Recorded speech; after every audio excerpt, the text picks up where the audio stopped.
আশা করি আপনারা হিন্দি বা বাংলা সিনেমা দেখে থাকেন। আপনারা নিশ্চয়ই এটাও দেখেছেন যে সিনেমাতে যে ভিলেন হন তার কাজে যদি কেউ বা কারা ব্যাঘাত ঘটায় সেক্ষেত্রে একটাই ডায়লগ, উচাল দো। প্রিয় দর্শক, এইরকমই ঘটনা ঘটেছে এই পশ্চিমবঙ্গের বুকে যাদবপুর ইউনিভার্সিটিতে। পশ্চিমবঙ্গের শিক্ষামন্ত্রী ব্রাত্য বসুকে দেখে এসএফআইয়ের সদস্যরা বা সমর্থকরা তারা বিক্ষোভ দেখান ছাত্র নির্বাচনের জন্যে। ব্রাত্য বসুর বোধহয় কোথাও লেগেছিল, আর সেই কারণেই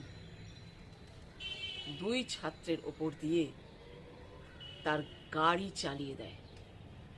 গোটা বাংলার মানুষ, বাংলা কেন গোটা দেশের মানুষ দেখেছে যে সেই নৃশংস ঘটনা কতটা